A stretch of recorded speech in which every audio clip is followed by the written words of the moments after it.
കൈത്ത ആറാം ഞായർ ലൂക്ക 17:11 മുതൽ 19 വരെ ഉള്ള വാക്യങ്ങൾ.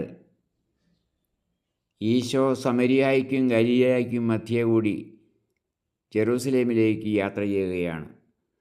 പുറന്തള്ളപ്പെട്ടവരായ 10 കുഷ്ഠരോഗികൾ 2 ജനതകളാലും ഒഴിവാക്കപ്പെട്ടവരായി ഒരു ഇടനാഴിയിൽ കൂടി അലയുകയാണ്.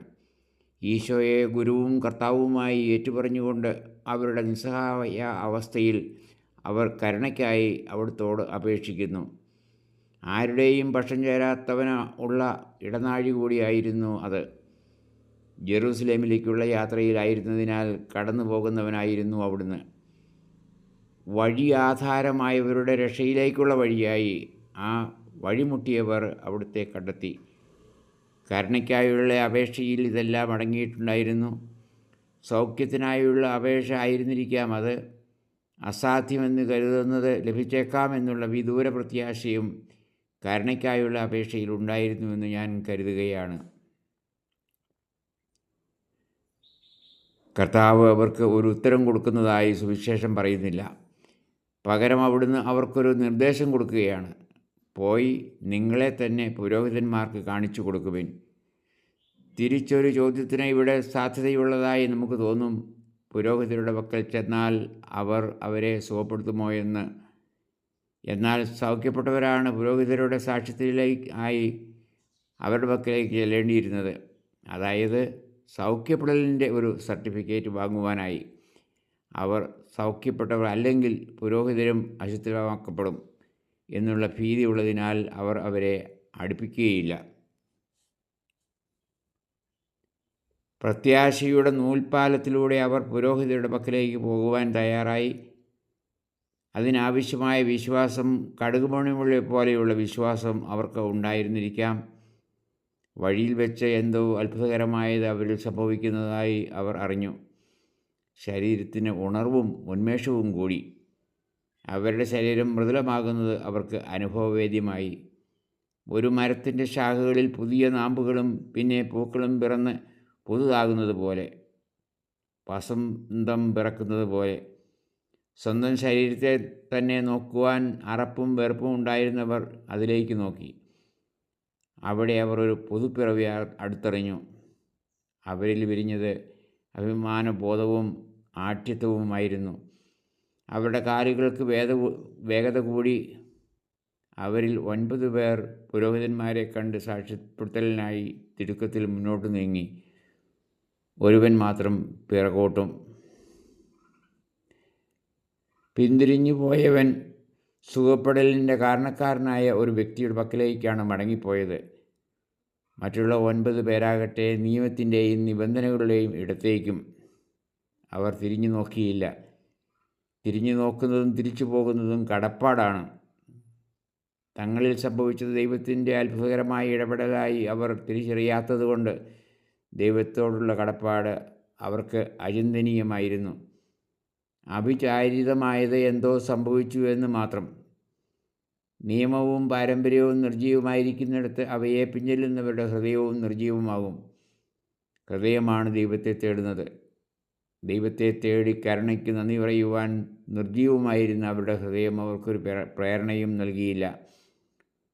വഴിയാത്രക്കാരനായ ഒരുവനെ തേടി ഇനി എന്തിനു പോകണം? അവനെ മറന്നു കളയാം. ഇനി ദേവാലയത്തിനും മതകേന്ദ്രത്തിനുമാണ് പ്രാധാന്യം. ജീവിതം മുന്നോട്ട് പോകട്ടെ. കർത്താവിൻ്റെ പക്കലേക്ക് തിരിച്ചു പോയവന് അവൻ്റെ കൂടെ നമുക്കും തിരിച്ചു നടക്കാം. കർത്താവ് ആരെയൊക്കെയോ കാത്തിരിക്കുന്നത് പോലെ അവിടുത്തെ കണ്ണുകളിൽ നനവുണ്ടായിരുന്നു.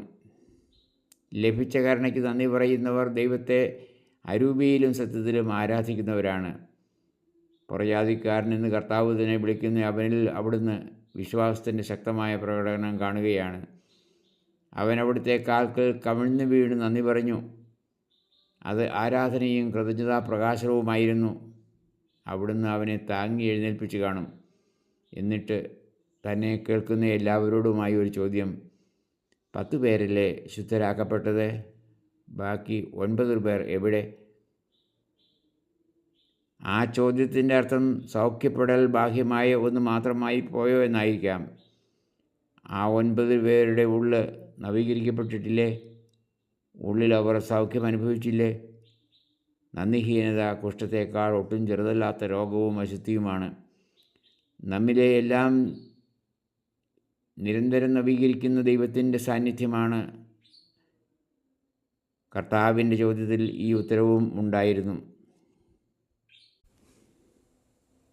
വിജാതീയനെന്ന് കർത്താവ് തന്നെ സൂചിപ്പിച്ചവരിൽ ഒരു വിശ്വാസിയും വിശ്വസ്തനും ഉള്ളതായി കർത്താവ് സാക്ഷ്യപ്പെടുത്തുകയാണ്. പുരോഹിതന്മാരുടെ സാക്ഷ്യപ്പെടുത്തലിനേക്കാൾ വിലയുള്ള ആധികാരികമായ സാക്ഷ്യപ്പെടുത്തൽ. ഇന്നു മുതൽ നീയും അബ്രാഹത്തിൻ്റെ സന്താന പരമ്പരയിൽപ്പെട്ടവനാണ്. നിന്റെ വിശ്വാസം നിന്നെ സൗഖ്യപ്പെടുത്തി.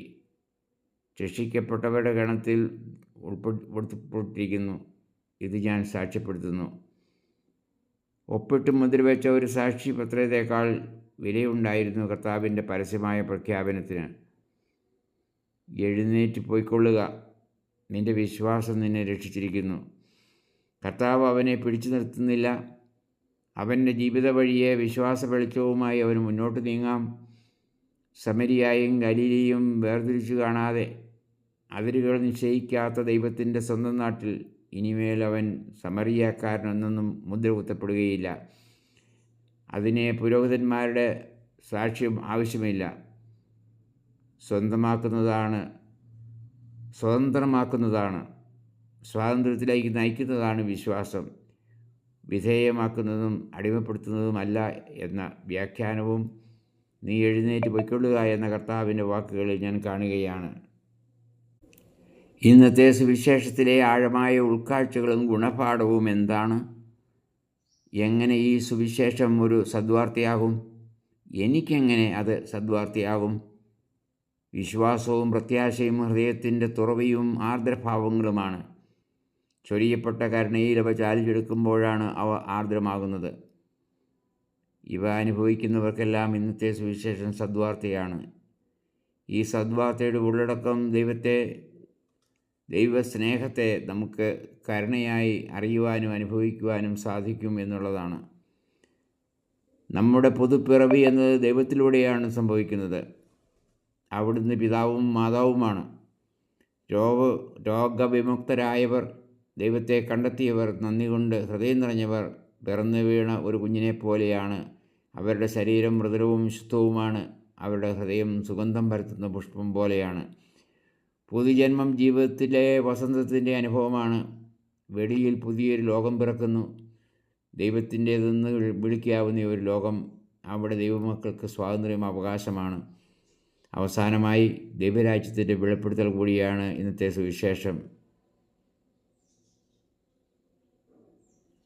കർത്താവ് ഈശോയിലൂടെ അവതരിച്ച വചനത്തിൻ്റെ ശക്തിയും വശ്യതയും കൂടി ഇന്നത്തെ സുവിശേഷത്തിലൂടെ വെളിപ്പെടുന്നു. വഴിയാത്രക്കാരനായ കർത്താവിനെ കണ്ടെത്തുവാൻ നമ്മളും തിരിച്ചു നടക്കണം. വഴിതെറ്റി അകലെയാണെങ്കിൽ മാനസാന്തരവും ഒരു സൗഖ്യപ്പെടലാണ്. തൊലിപ്പുറത്തുള്ള സൗഖ്യപ്പെടലല്ല നമുക്ക് വേണ്ടത്. ഉള്ളിലാണ്, ഹൃദയത്തിലാണ് അത് സംഭവിക്കേണ്ടത്. അപ്പോൾ അത് ശരീരത്തിലേക്കും പ്രസരിക്കും, റേഡിയേറ്റ് ചെയ്യും. പിന്നെ നമ്മൾ ആകമാനം സൗഖ്യമുള്ളവരാകും, പ്രസരിപ്പുള്ളവരാകും.